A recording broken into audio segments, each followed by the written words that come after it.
Meus amados irmãos, a paz do Senhor, que alegria, irmãos, começar nesta manhã mais uma das nossas aulas da Escola Bíblica Dominical. Ela que é a maior escola do mundo, que reúne neste momento centenas de milhares de pessoas estudando a palavra de Deus. Meu querido, antes de nós começarmos e vermos o assunto desta manhã, feche os seus olhos e vamos juntos comigo orar ao Senhor. Nosso Deus e nosso Pai, nós lhe agradecemos, Senhor, por estarmos aqui, reunidos, Senhor, com este propósito de aprender a Tua santa palavra. Nos ajuda, Senhor, a sermos fiéis, a colocar em prática, Senhor, tudo que aprendermos. Dai-nos, Senhor, uma porção da Tua sabedoria para compreendermos a Tua voz, a Tua palavra, o Teu ensino nesta manhã. Nós pedimos, Senhor, graça, misericórdia e o Teu amor sobre nossas vidas. Em nome de Jesus já te agradecemos. Amém. Meu irmão, minha irmã, hoje nós vamos estudar a lição de número 7, que vai falar sobre a sutileza da relativização da Bíblia. Nós estamos estudando nesse trimestre, os irmãos podem ver aí na capa das suas lições, sobre os ataques contra a Igreja de Cristo, as sutilezas de Satanás e como essas sutilezas transformam-se em sinais que antecedem a volta de Cristo. Hoje nós vamos estudar então a relativização da Bíblia e com certeza Deus tem um assunto importante e precioso para nós. O nosso textuário se encontra nessa manhã em 2 Timóteo, capítulo 13, o versículo 16, que diz, você pode acompanhar na sua lição ou na sua Bíblia Sagrada. Diz assim o nosso textuário: toda a Escritura divinamente inspirada é proveitosa para ensinar, para redarguir, para corrigir, para instruir em justiça. A nossa verdade prática diz que a Bíblia é a inspirada, a inerrante e a infalível palavra de Deus. Por isso, não podemos relativizá-la. Com certeza, irmãos, é um assunto importante.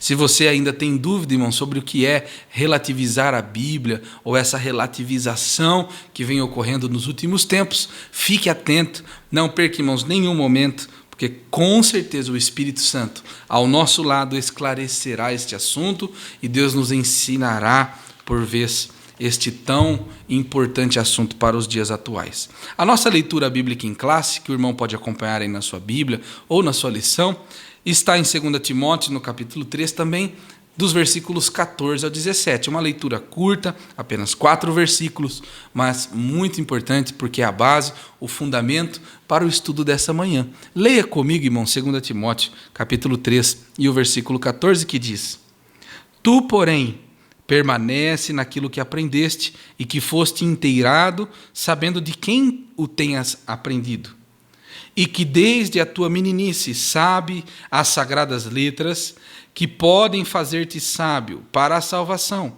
pela fé que há em Cristo Jesus.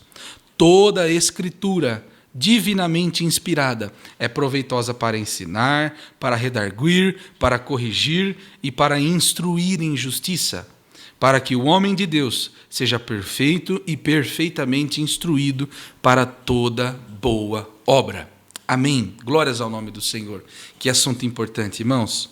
Eu quero convidar a você para, junto comigo, preparar o seu coração e receber nesta manhã nossa querida irmã Célia, que será nossa professora nesta manhã e com certeza um grande instrumento de Deus para falar conosco e nos ensinar a sua palavra.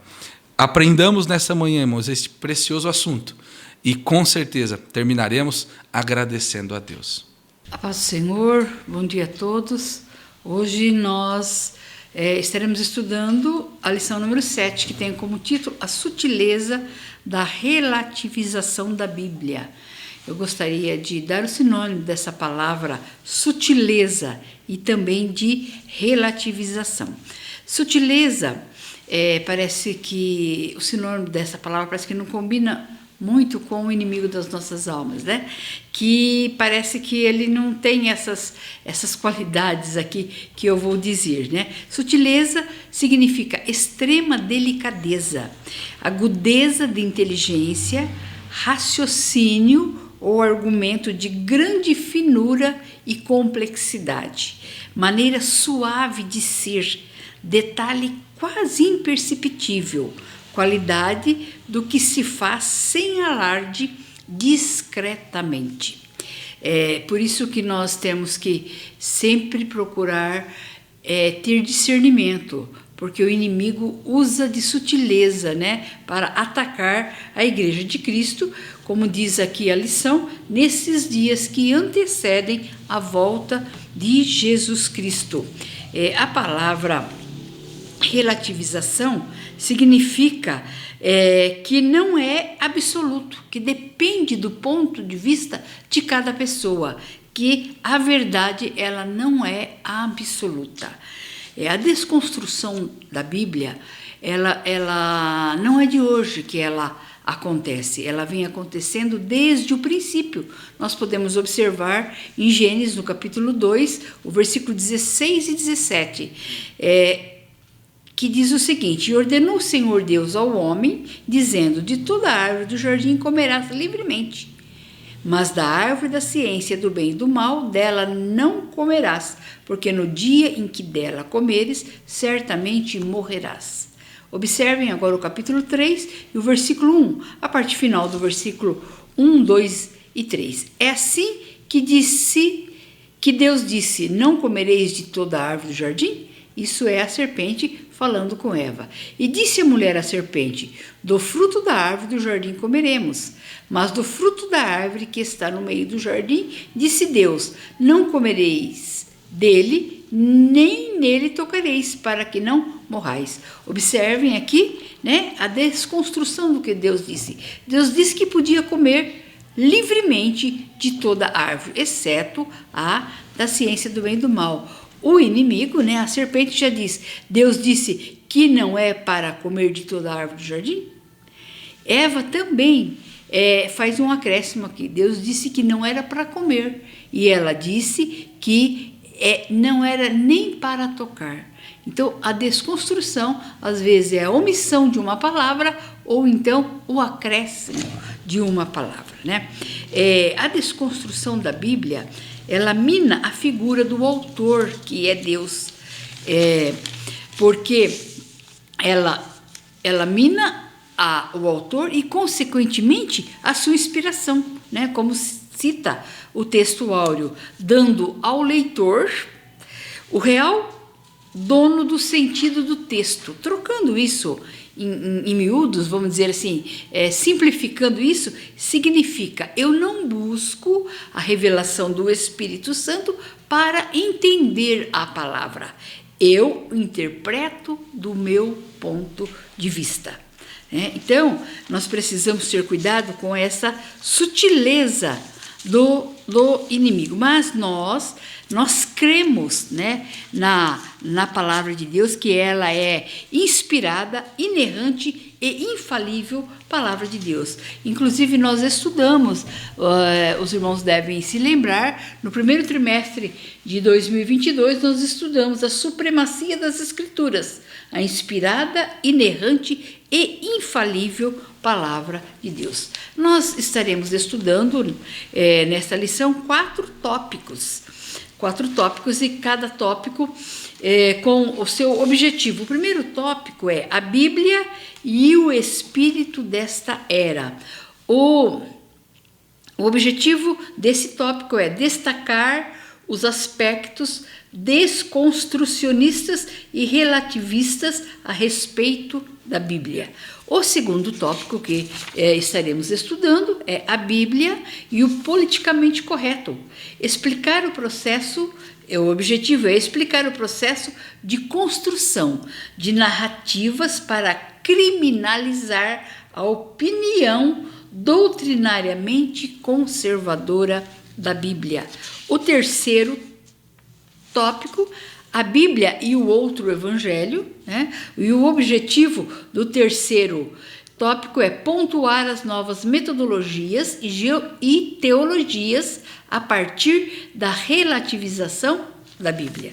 O quarto e último tópico, a Bíblia, sempre atual palavra de Deus. E o objetivo é afirmar que a Bíblia é um livro revelado e inspirado por Deus, né? Lendo aqui na lição do professor, eu quero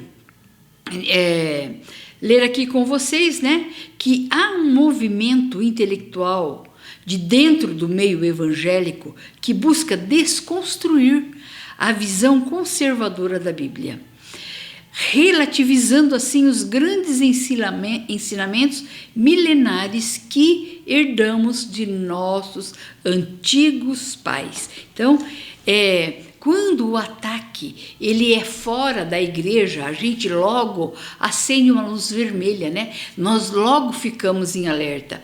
Mas às vezes nós ficamos assim um pouco distraídos quando o ataque vem da própria dentro do próprio meio evangélico. O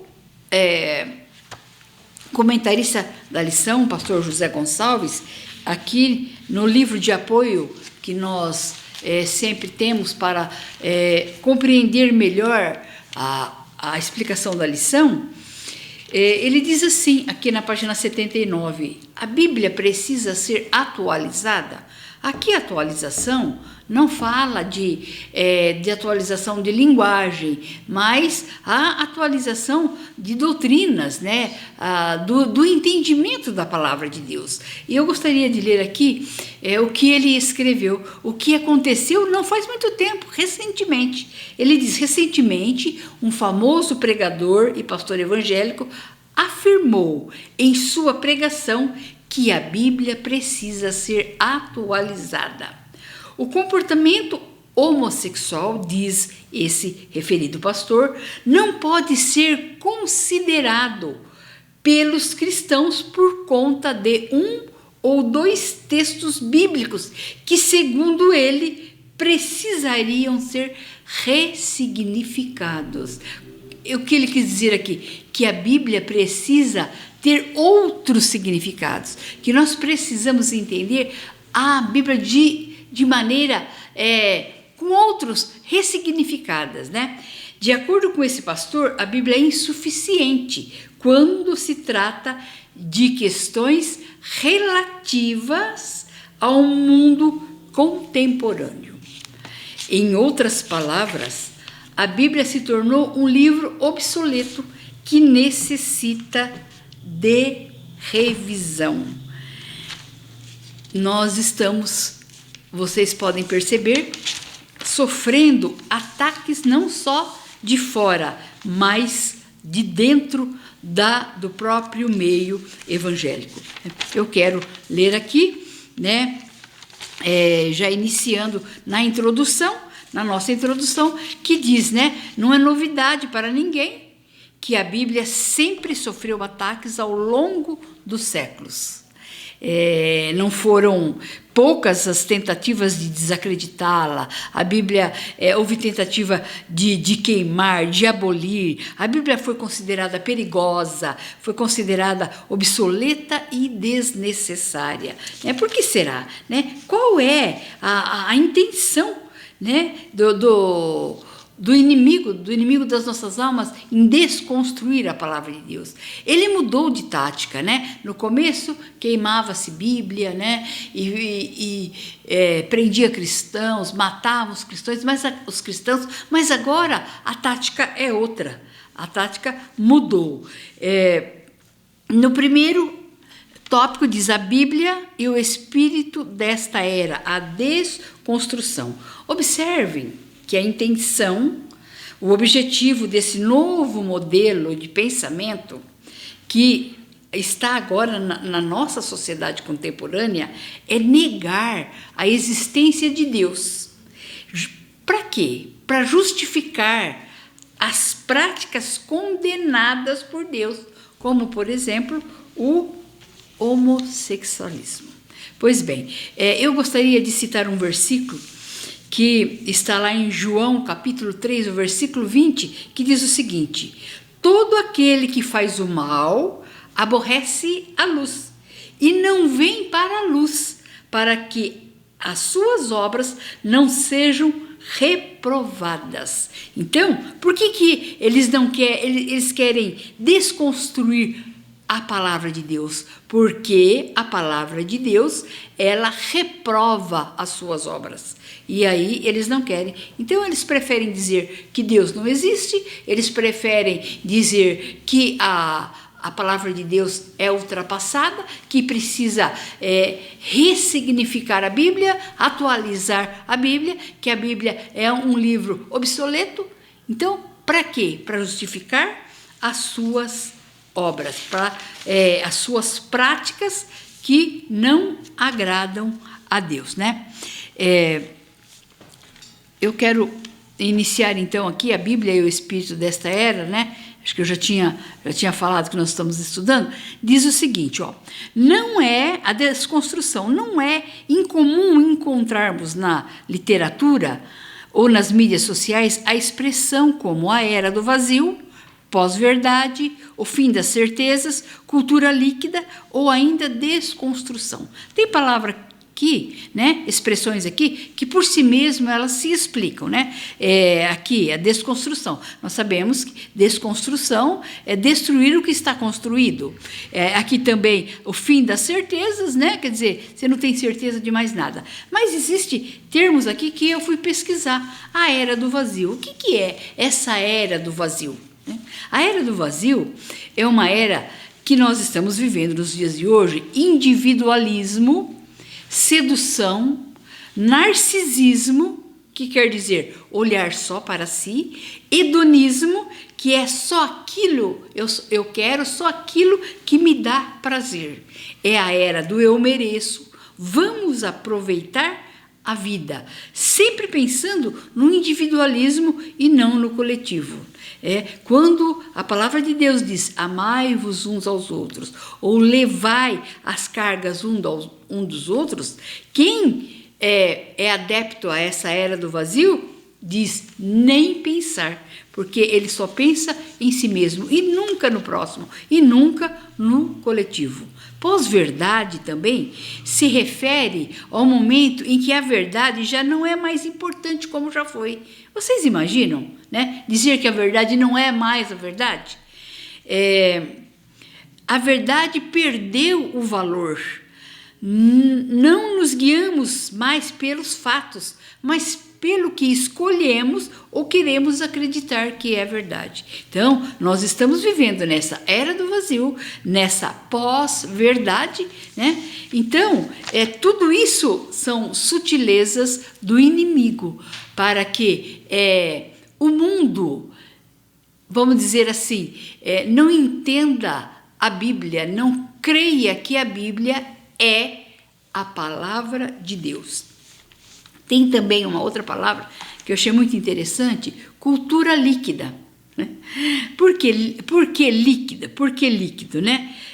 Porque ela tem as características de um líquido. Quais são as características de um líquido?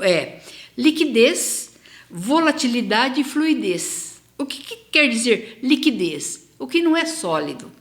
Né? Liquidez na parte financeira diz de alguma coisa que você pode ter resultado rápido. Por exemplo, você tem um imóvel e você tem um dinheiro no banco. O dinheiro no banco, ele tem mais liquidez do que o imóvel. Porque se você precisa para comprar outra coisa ou pagar uma dívida, está o dinheiro disponível. O imóvel você vai demorar mais tempo para poder vender e conseguir o dinheiro. Então, é uma coisa que liquidez é uma coisa que é rápida, né? Pode ser uma coisa que não é sólida, mas também uma coisa rápida. Volatilidade, né? Muda constantemente. O líquido, ele faz isso, ele evapora. E fluidez, o líquido, ele tem escoamento. Você derruba um copo de água, ele escorre, né? Então, essa é a cultura líquida. E também, eu fiquei pensando que o líquido, qual é a forma de um líquido?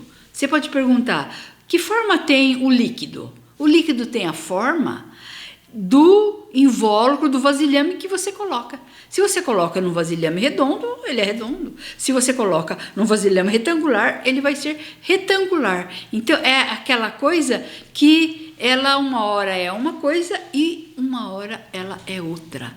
Mas Deus é o mesmo, ontem, hoje e eternamente. E a palavra de Deus diz também: em Deus não há mudança e nem sombra de variação. Tá? Então, estão tentando desconstruir, né, a palavra de Deus, né? Em palavras mais simples, esse novo modelo ou paradigma cultural se contrapõe ao cristianismo, procurando desconstruir não apenas sua herança cultural, porque a nossa cultura é judaico-cristã, né? Mas, sobretudo, está querendo desconstruir os valores éticos, morais e espirituais do nosso povo.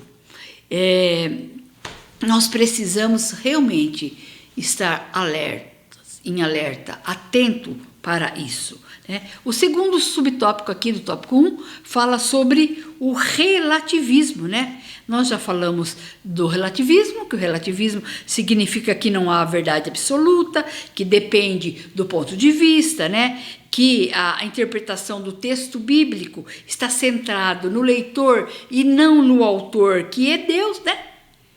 E nós podemos resumir esse subtópico num versículo que se encontra lá em Isaías, no capítulo 20, no capítulo 5 e do verso 20 a 23. Não é isso que está acontecendo no mundo de hoje? Relativismo, invertendo completamente as coisas, né? 5 e 20. Ai dos que ao mal chamam bem, e ao bem mal, que fazem da escuridade luz e da luz escuridade, e fazem do amargo doce e do doce amargo. O que é doce, mas a pessoa vê o doce, prova o doce e diz que ele é amargo, né? Tá escuro aqui? É fato, tá escuro. Mas a pessoa diz que está claro. Então, tudo isso, né, são relativismo, depende do ponto de vista. Depende do ponto de vista, tem coisas que elas são absolutas, que não tem como. Mas o relativismo, ele não é absoluto. Ai dos que são sábios a seus próprios olhos e prudentes diante de si mesmo. Ai dos que são poderosos para beber vinho e homens forçosos para misturar bebida forte. E o último versículo 23. Ai dos que justificam o ímpio por presentes e ao justo negam justiça. Nós estamos vivendo nesse tempo de hoje, né? Nesse tempo de relativismo. A sinopse desse, que é o resumo desse tópico, diz o seguinte: o espírito desta era contribui para a desconstrução e relativização da Bíblia. Vamos passar agora para o tópico número 2, né? Que fala sobre a Bíblia e o politicamente correto. A criação de uma narrativa, subtópico 1. Trata-se de uma narrativa ardilosamente construída com o fim de desconstruir os valores cristãos e substituí-los por outros.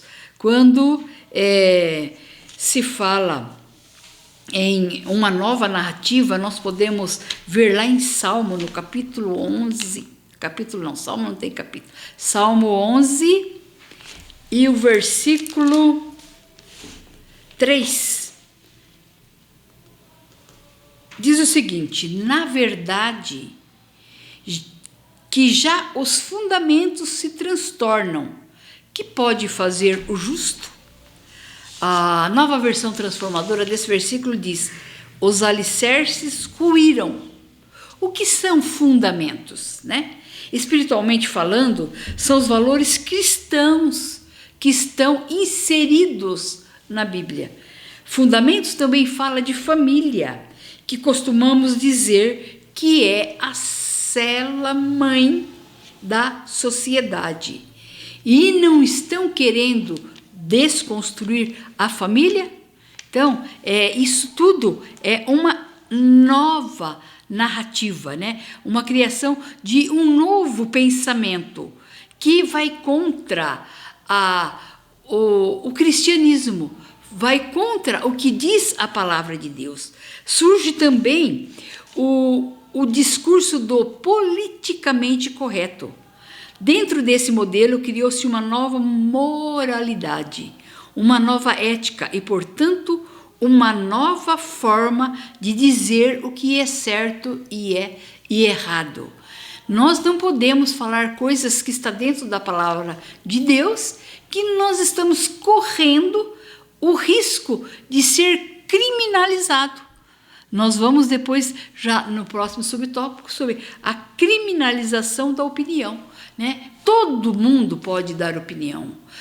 A nossa Constituição, ela garante a liberdade de expressão, mas o povo evangélico não pode falar, porque ele já está sendo até criminalizado, levando à criminalização da sua opinião, coisas que estão dentro da palavra de Deus, coisas que são ensinos do próprio Deus. A criminalização da opinião diz o seguinte, que pensar diferente dessa nova narrativa que foi criada é estar sujeito à censura. Na verdade, toda forma de pensar diferente é criminalizada. Portanto, nós estamos vivendo uma ditadura da opinião. Quem pensa diferente deve ser execrado e até mesmo punido.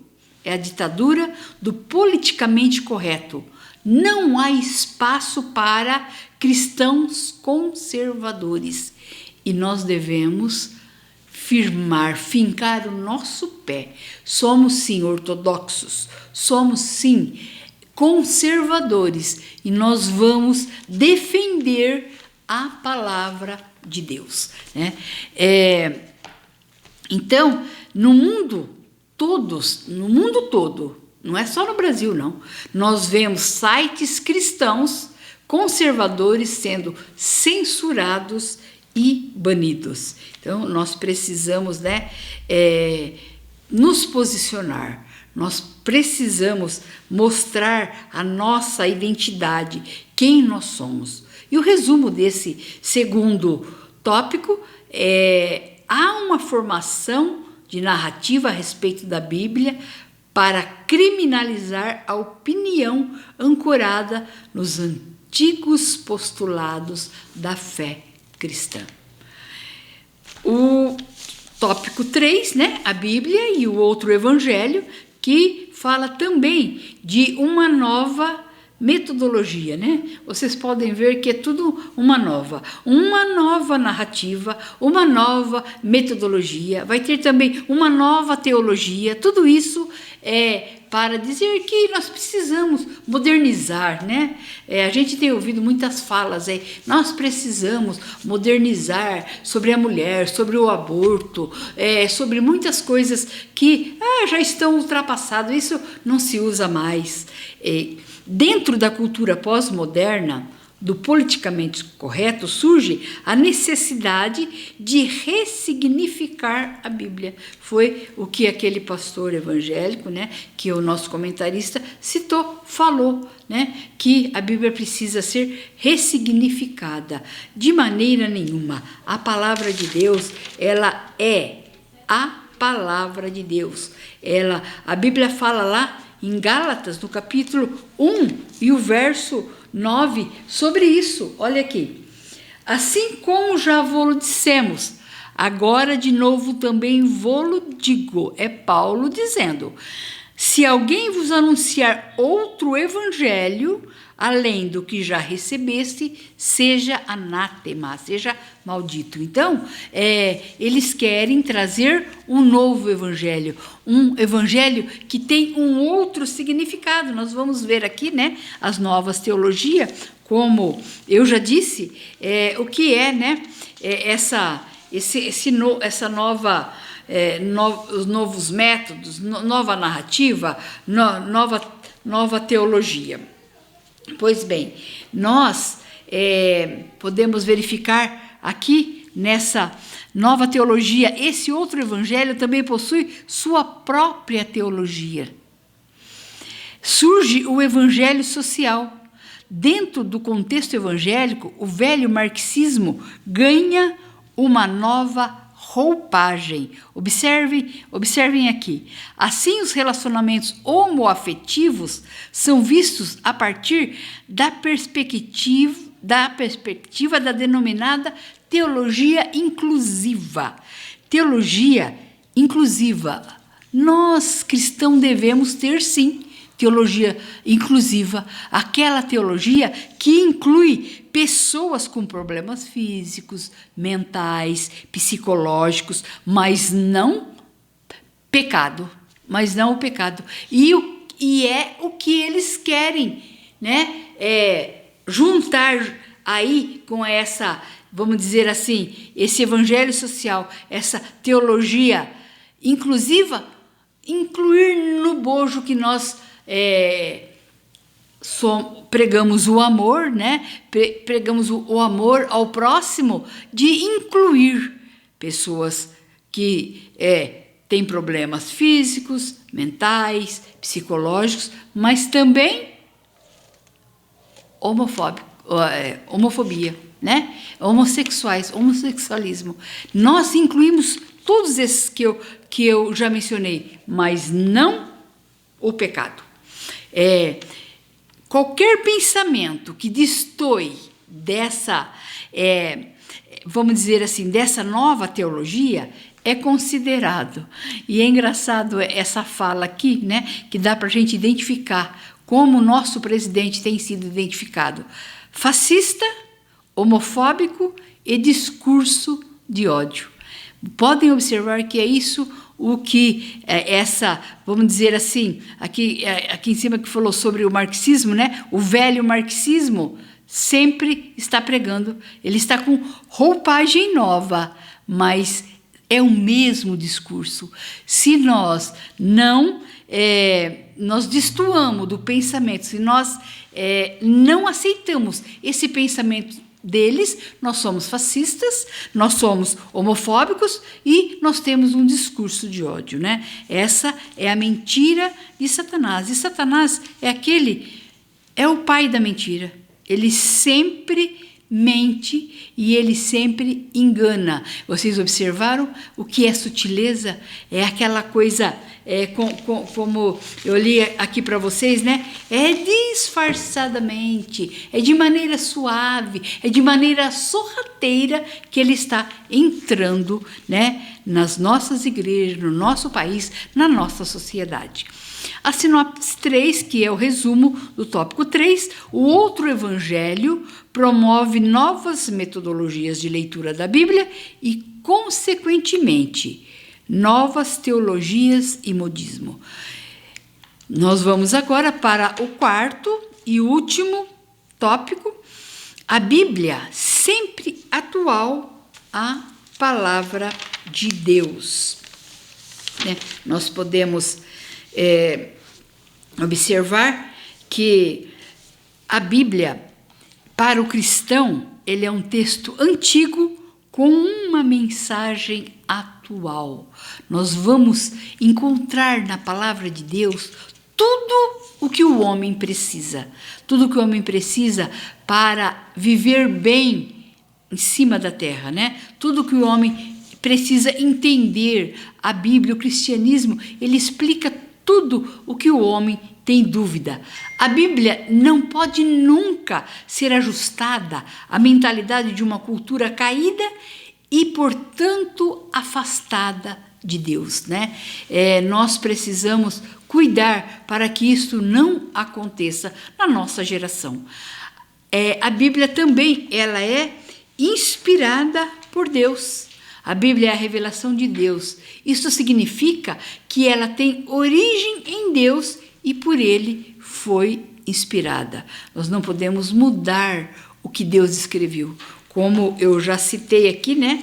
Que Deus, ele é o mesmo. Ele é o mesmo ontem, hoje e eternamente. E em Deus não há mudança e nem sombra de variação. A sua palavra, ela não muda. Nenhum livro, por mais espetacular que seja, ele pode ser colocado em pé de igualdade com a Bíblia, né? Observe que os autores desse outro evangelho, dessa nova metodologia, eles posam, né, de intelectuais, de cultos, de sábios. Parece mesmo que estão acima de Deus. Parece mesmo que eles sabem mais do que Deus, que eles têm mais conhecimento que Deus, né? E essa expressão, acima de Deus, te lembra alguma coisa, né? O próprio Lúcifer. Por isso, o tema da nossa lição é as sutilezas de Satanás. Não é mais queimando Bíblias, abolindo as da sociedade. Agora a ordem é desconstruir.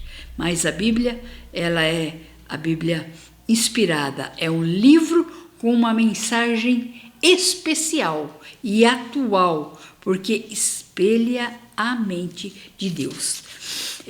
O resumo desse último tópico diz: a Bíblia é a palavra de Deus porque foi revelada e inspirada por Ele. E, na conclusão, nós podemos dizer, né, que nós vimos nesta lição que há toda uma narrativa com o propósito de desacreditar a Bíblia. Para os defensores desse novo modelo cultural, a Bíblia não passaria de um livro obsoleto, produto de uma época e que, portanto, precisa ser atualizada.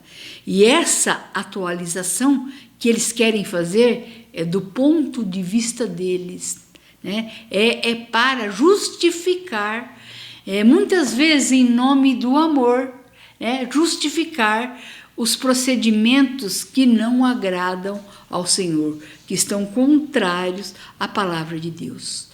Todo cristão que segue a ortodoxia bíblica deve rejeitar tal ensino.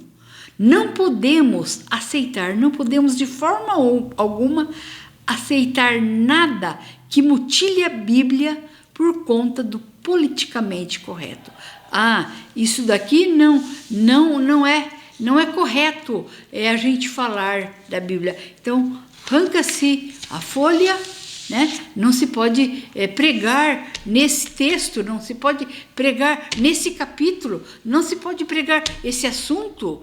Precisamos ter cuidado com o que falamos. Outro dia nós vimos um ministro do STF dizendo que nós precisamos só falar coisas corretas, né? No sentido de dizer, nesse sentido do politicamente correto. Não é politicamente correto falar sobre gênero, não é politicamente correto falar de outras coisas que estão aí na moda, né? Então, a Bíblia tem que continuar sendo a nossa bússola. A Bíblia é a palavra de Deus e por isso será atual e relevante para a humanidade. Amém? Né? Aqui nós encerramos. E eu peço encarecidamente que todos os que me ouviram, todos os que me ouvem, não deixem de ler a palavra de Deus.